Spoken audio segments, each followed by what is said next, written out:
Whakaalofa, my name is Phylesha Brown-Acton. I hail from the village of Whineoneha, Kupuatua, Niue Island, by way of Tamaki Makaurau, Auckland City. I've worked in the Pasifika Rainbow community for 27 years now, from voluntary through to paid work, and that's kind of my life. Other than that, my interests and what I'm most passionate about is everything Pasifika.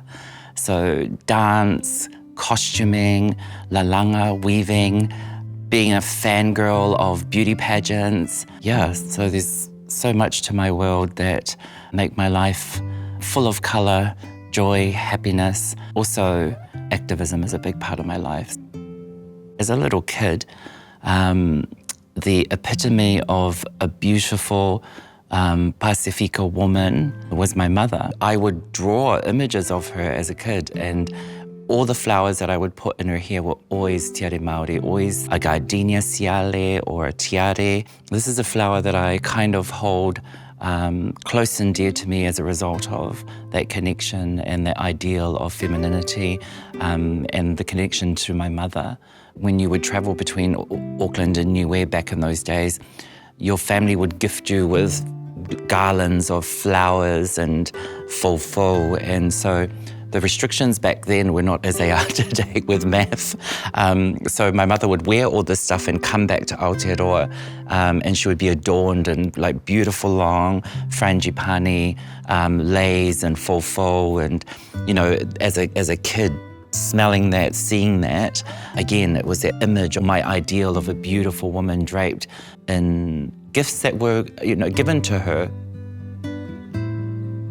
My grandmother was a tufunga lalanga, she was a master weaver, and she would always be weaving something.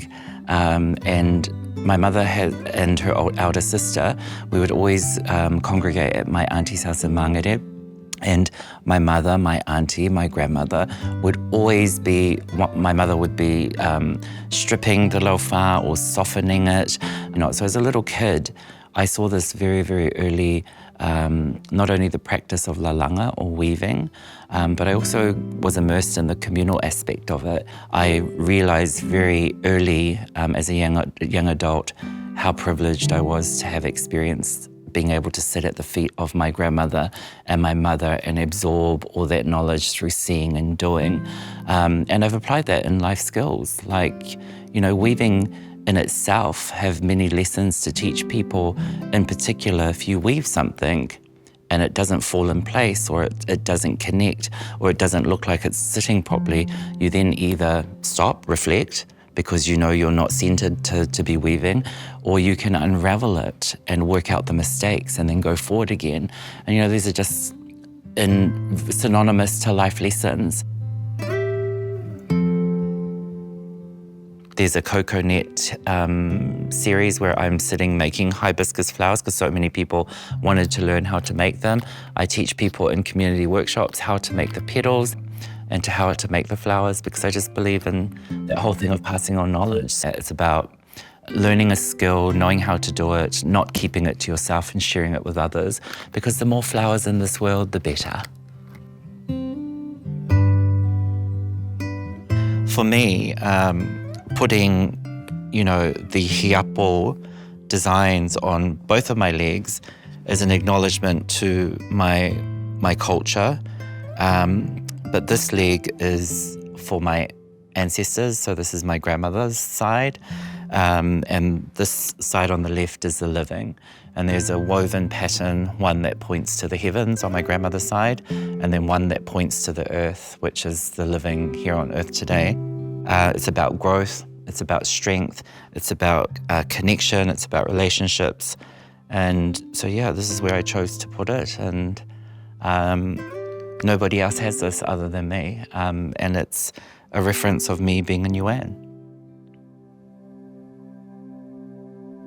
Every time I look at those pictures, I feel sad for them, because I don't think that's an accurate representation of how one would want to present themselves before a camera. But then I also think about the inquisitiveness of our people, and Niue was marred with this stereotype of being cannibals. It was named Savage Island. And for years, boats would not go anywhere near the island. And the reason why I say this is because that stereotype or that stigma, it prolonged, I guess, their access to the modern world at that time. So I think about that, and I think about being before a camera and being like, oh, okay, is this what you have to do? You know, I think about how them standing before the camera, how they would have wanted to have adorned themselves if they had the opportunity, and that those decisions weren't made for them. They were stylized by predominantly Western white men who staged those images to appease the fascination of the Western world. I just think it's a sad depiction of our Pacific woman. I reimagine those images draped in all the finery of Miasina or Taonga, to the point where, you know, they're just standing topless in a piece of material staged with a background of greenery. I think of those early images, especially as a maker, making fine costume, unless they're in museums and you can physically see them today, but that knowledge is not carried so much through oratory, it's through seeing and doing. So imagery of a beautiful Pasifika woman sitting in her full regalia, for instance, a taupo, you know, I think are things that we could have benefited from and for future generations to see what that looked like back then in those days. And unfortunately, we don't get to see that. We only get to see pieces of it because it was staged to suit the Western gaze, more so than being an actual accurate documentation of how a princess from Samoa truly looked like when she was standing before her people.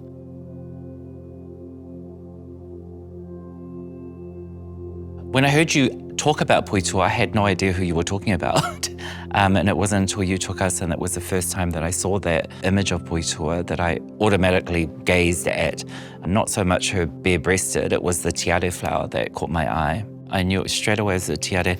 For me, it's interesting, the representation of very fragrant flowers like tiare Māori and gardenia being depicted in a lot of those imageries.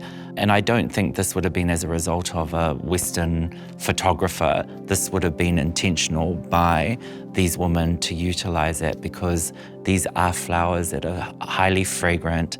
The scent is so beautiful. People are drawn to it. I'm drawn to it still to this day.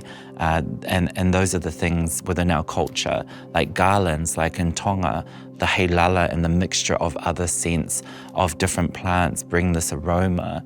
And it's a very privileged, it's status, it's that type of adornment is practiced over decades of coming together with formulas of different floral and fauna that not only give off one scent, there are a multitude of scents.